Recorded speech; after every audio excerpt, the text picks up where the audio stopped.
This person said that I'm the Walmart version of Guga, and we're going to embrace that. Let's take these budget ingredients and make something very epic. Watch out, Guga. Sauce is coming for you. Alright, so being referred to as the Walmart version of Guga, of course we can't shop anywhere except for Walmart right here. We're gonna go in. One of the first things I think of whenever I hear Guga, I think of wagyu, experiments, and burgers. So that's what we're gonna do today. Let's go.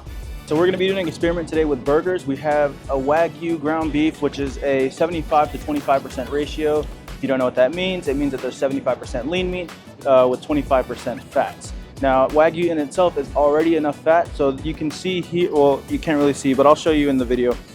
This is a lot of fat in here, and we're gonna be comparing it to a typical ground chuck, which is 80-20 lean to fat ratio. But we're gonna be doing something special with this, and we're gonna be adding even more fat to it to see if we can even compare these two and truly see which one reigns supreme. Now for the normal chuck roast ground beef, we're gonna be incorporating some of our own fat, and we're gonna be doing that by getting some salted butter. We're gonna cube it up, and we're gonna be able to mix it into the ground beef, adding some more fat on top of the beef fat that's already in the video. I think that this is going to make the flavor so much better. As you know, fat equals flavor. Isn't that right, Guga? That's true. Now, of course, to go with these burgers, we have to have buns, and we're gonna be choosing these brioche sesame buns. That's gonna be amazing. All right, so obviously you can't have a cheeseburger without cheese, and Guga is notoriously known for using American cheese. Now, a lot of people think that this isn't even a real cheese, and they would technically be correct, but the way that this melts, it just makes the burger so much better, and it's gonna be awesome whenever we have it today. So with a burger, you always have to have some sort of burger sauce, and we're gonna be doing the same thing here today. For our burger sauce, as the base, we're gonna be having mayonnaise, Southwest hot mustard, some Chipotle ketchup. Also, if you wanna stay on the topic of Chipotle, check out this video up here, so that way you can see my video where I battle Chipotle in the wits of who can make the best burrito. And one last thing to tie this recipe together is some sweet relish. This is gonna add a good sweet flavor to it. It's gonna add a little bit of acidity, and it's gonna go amazing. It's gonna pair perfectly with everything. Now, we can't have a Guga video without using some of Guga's stuff. We're gonna be using this adjustable burger press, and it's adjustable because you can have 3 separate burgers. You can have just the press where you have just a smash burger, and then it also has a way to connect a little plate to have 2 separate thicknesses. You can have one that's a little bit thinner or a little bit thicker than a smash burger, and then there's a third setting where you can adjust it to make it a little bit thicker. So this is gonna be perfect for what we're doing today. Now it's time to get to the main part of the show, which is making these delicious burgers. Now, like I said earlier, wagyu has a lot more fat content. That is because the cows are treated like royalty, and rightfully so. They are fed way more than a normal cow, and sometimes they are fed specific foods to alter the taste of the meat. It can be something like olives or even a specific type of grain. They often get massaged and listen to soothing music just to make sure that they don't have any sort of stress that may taint the meat. This builds up a fat content and marbling that makes every bite you take mouth-watering and delicious. We are going to move this out of the way so that way we can cube up our butter. We're going to cut it long ways on both sticks, and then we're going to turn and repeat to the other side.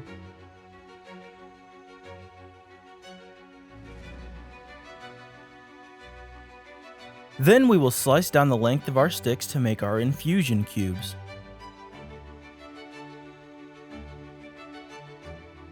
Once we have that completed, we're going to set it aside and get our regular ground chuck broken up into a bowl. This will help us mix the butter in a lot better, making sure that it is mixed evenly. Toss in our butter cubes, making sure that all of the cubes are separated to properly mix them.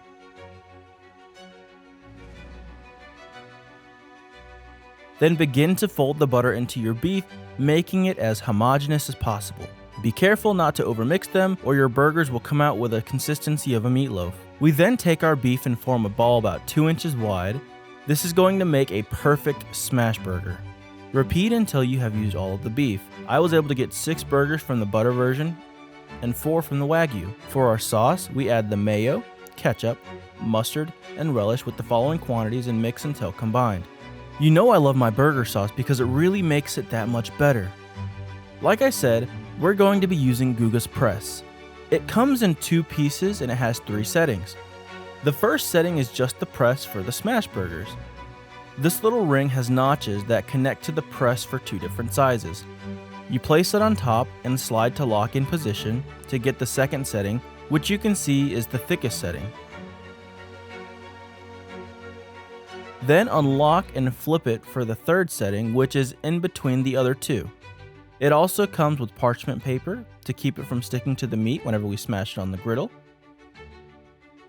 But now that we have all that taken care of, it's time to cook. So let's do it. Start by placing your beef ball on a hot griddle or skillet and make sure that there's no oil. We're going to season it with a pinch of salt. Place your parchment on and smash it into the griddle hard enough to get it thin without completely disintegrating it. Remove the parchment and let it cook for about 1 minute. Notice the patty as it cooks and the fats melt the little craters that form. This is going to make little pockets for our cheese to sit on, making it so much more delicious. We are going to get under with our spatula very carefully, but forcefully to flip it over.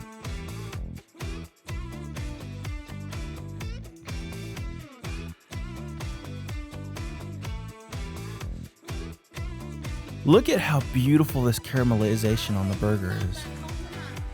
Then we are going to add our cheese and let it melt into those pockets before pulling it off. Doesn't that look so delicious? I sure can't wait to try it. Repeat those steps with the rest of our burgers and be careful because since you're working on a hot surface, you do not want to burn yourself like I was doing here.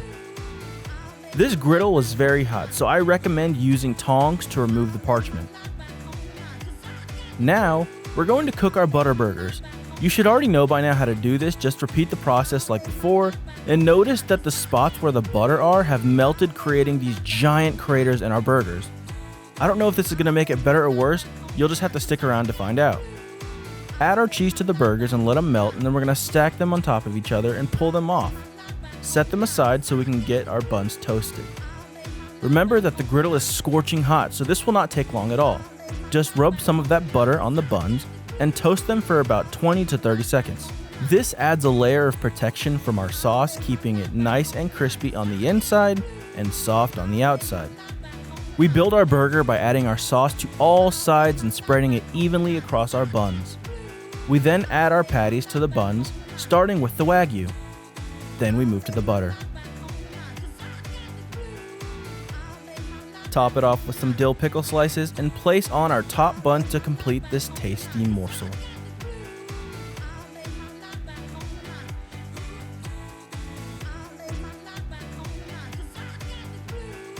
On the left we have our wagyu burger, and on the right we have our butter burger.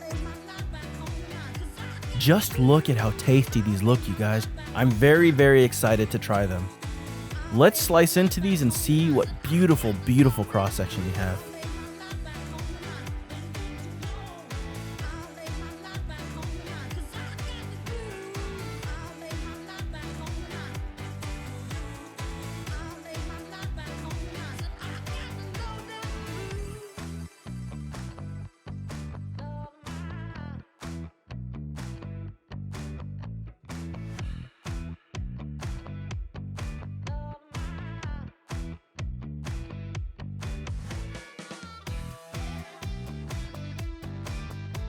Now for the taste test. First, we have the wagyu burgers with wifey taking the first bite. She enjoyed it and she said it was very beefy and very flavorful and cheesy.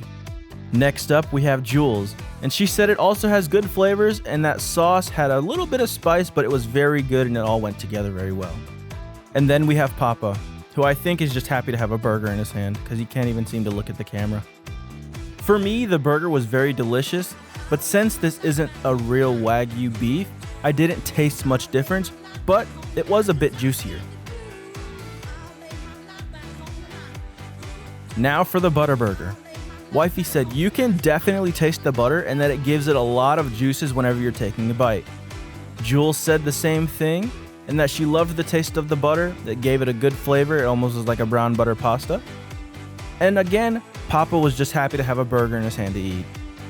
As for me, I loved this burger, and as you can see, we all chose it to be better than the wagyu.